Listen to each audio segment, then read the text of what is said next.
சீவாட்டர் நடத்திய தேர்தலுக்கு முந்தைய கருத்து கணிப்பில் பீகார் முதலமைச்சராக தேஜஸ்வி யாதவ் வர வேண்டும் என்று 36% மக்கள் ஆதரவு தெரிவித்துள்ளனர்.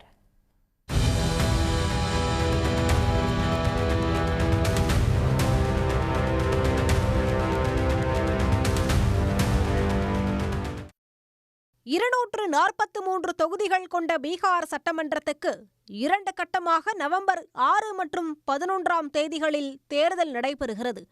களம் எந்த கூட்டணிக்கு சாதகமாக உள்ளது, முதலமைச்சராக யாருக்கு வாய்ப்பு உள்ளது மற்றும் மக்களின் பிரச்சினைகளுக்கு எந்த கட்சி தீர்வு காணும் என்பன உள்ளிட்ட அம்சங்களை முன்வைத்து சீவோட்டர் நிறுவனம் பீகார் மக்களிடம் தேர்தலுக்கு முந்தைய கருத்து கணிப்பை நடத்தியுள்ளது.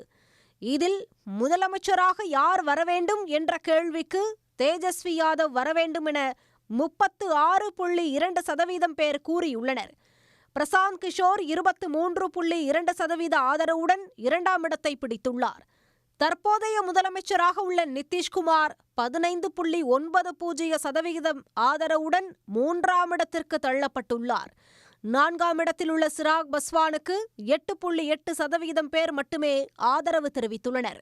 பீகார் மக்களின் பிரச்சினைகளுக்கு யார் தீர்வு காண்பார்கள் என்ற கேள்விக்கு ராஷ்டிரிய ஜனதா தளம், காங்கிரஸ் கட்சிகள் இடம்பெற்றுள்ள மெகா கூட்டணியே தீர்வு காணும் என 36.5% பேர் தெரிவித்துள்ளனர். 34.3% பேர் பாஜக கூட்டணி பிரச்சினைகளை தீர்க்கும் என்றும், 12.8% பேர் பிரசாந்த் கிஷோரின் ஜன்சுராஜ் கட்சி பிரச்சினைகளுக்கு தீர்வு காணும் என்றும் கூறியுள்ளனர். அதே நேரத்தில் பீகார் தேர்தலில் தேசிய ஜனநாயக கூட்டணி ஆட்சியை தக்க வைத்துக் கொள்ள 40% வாய்ப்பிருப்பதாக கருத்து கணிப்பில் பங்கேற்றவர்கள் கூறியுள்ளனர்.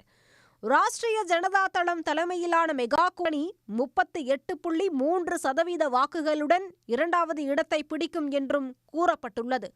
பீகார் அரசியலில் புதிதாக நுழைந்த பிரசாந்த் கிஷோரின் ஜன்சுராஜ் கட்சி 13.3% வாக்குகளுடன் 3வது இடத்தை பிடிக்க வாய்ப்புள்ளதாகவும் தெரிவிக்கப்பட்டுள்ளது. உடனுக்குடன் செய்திகளை தெரிந்து கொள்ள சன் நியூஸ் பெல் ஐகானை கிளிக் பண்ணுங்க.